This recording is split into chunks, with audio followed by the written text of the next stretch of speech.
up until a few years ago, there were programs all over the place, but no one really thought of the spiritual needs of people in the special needs community. There are so many times in so many places where people tell me, oh, you're welcome to bring your son, but what they really mean is you're welcome to bring him if you stay in the basement and he doesn't like move around, or you're welcome to bring him as long as you hang out in the backyard, or as long as you tie his hands together and, you know, put a muzzle on him. In the past, even if it were a child service, a child-friendly service, that's for children who don't have autism. That's for children who you take for granted you can take anywhere. With our kids, most of those services would consist of our saying, shh, shh, sit down, and our being so tense and our kids picking up on that tension. I really so wanted to have some kind of disability-friendly services that we could attend and include him in. And I think I dubbed the term hidden Jews because we have members in our own congregation who had a member of their own family who never surfaced, never came to anything. If you're not accepted as a whole family in a synagogue, it's very hard to really feel that you can sink down deep roots. And when our services began, we heard testimonies that were truly unbelievable. My family never had a Passover Seder, said one. My child has never been close to the Torah. So they felt extremely closed off from a relationship to the Jewish community and to God. And I thought retrospectively that that had been an historic disservice.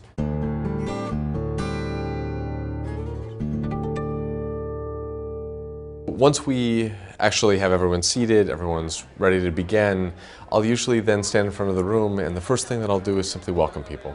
We want this service to be one where everyone can bring themselves out in any way that they wish. If you want to dance, we want you to dance. If you want to sing, we want you to sing. If you're hungry and you want to eat, please go and eat. And if at any moment you feel like things maybe are getting a little too noisy, there's too much going on, please know the door's open for a reason. We have a quiet room out there. You're welcome to come and go as you need to. We also want to make sure that you know if there's any moment in the service where you're having some questions or there's something you might need. If you see anyone around you wearing one of these, it lets you know that they are an expert in this service and know a lot about Road of Shalom and can answer any questions you have and help you with anything that you need. The thread that we try to weave through every moment is simply the sense of this being a place of open doors.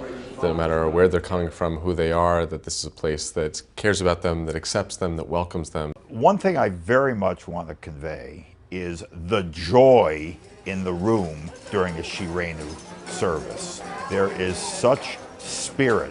Places that are noisy might be really intimidating for our kids, but the joy of the singing and the noise making is presented so differently that I've seen kids, a child I saw today, who normally would shy from that, just get up there and grab a couple of instruments and just join in.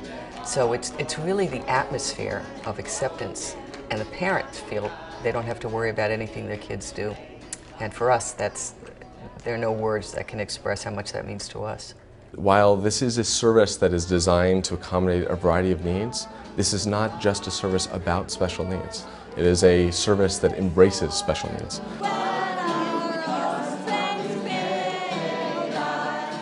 It's self-perpetuating because the community has found each other. Parents and children enjoy talking to each other after they worship as much as they do the worship. When we sing, the exuberance is just beautiful to behold. And everybody feels a sense of ownership in the service because they are allowed to express themselves. Prior to this, my son had not been in a synagogue since he was diagnosed at age 2. But while he's in the synagogue, you can see him and his face is lit up, and you know, he's standing and he's jumping and he ran and he hugged the Torah, and that was just magnificent to see him hug the Torah. I want them to be viewed as part of one spiritual community. The spiritual piece is just the message of, I feel the presence of God in that room I would say the most spiritual and moving part of the service is just being there with my son, and he's looking at me, I'm looking at him, he's, giving me a kiss or a hug, and vice versa. He's participating in something that he never would have done before. If that person yells in the middle of the service, that's our Jonathan. It's not some stranger.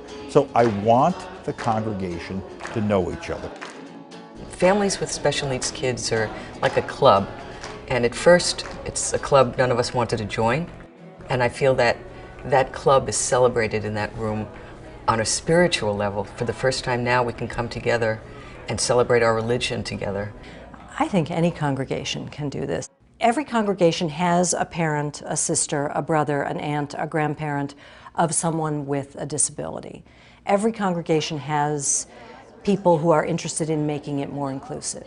Every congregation has professionals who work in these fields and who can bring their knowledge and expertise to bear on the decisions.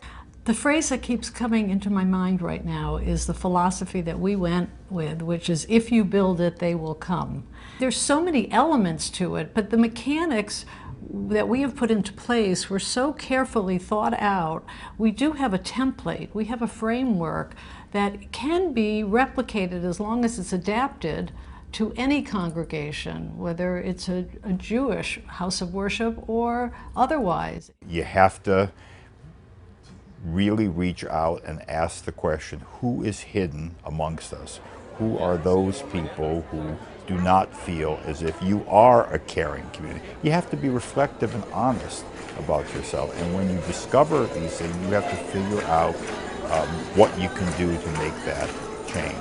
And I'm excited to say that we actually were able to pull off our first integrated service. It was in the same location, but of course the congregation was much larger. It was a Friday night service. What we discovered is that the congregation loved the service, and I think that the congregation will come to see worship in the joyous way that we do in Shireinu. They'll come to see the import of coming close to the Torah for the first time, and we'll really learn what it means to be a community if we somehow can integrate the community and our Shireinu community into a loving whole.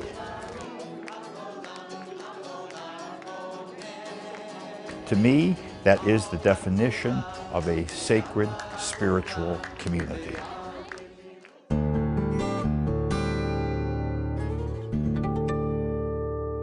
There's a lot of other kids out there that probably don't have these kind of services, and you had a chance to talk to them, to say something to them.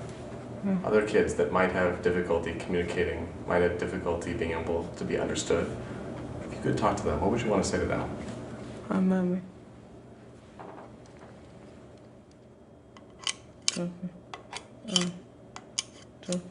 Wow. Wow, that's such a big topic. Never stop trying. I want to say to the Shireinu families, thank you. You may be grateful that we have provided something, but you have given us the gift of your family. You have opened up our souls to what is possible, to what we can feel about our own Judaism, and never to take blessings for granted.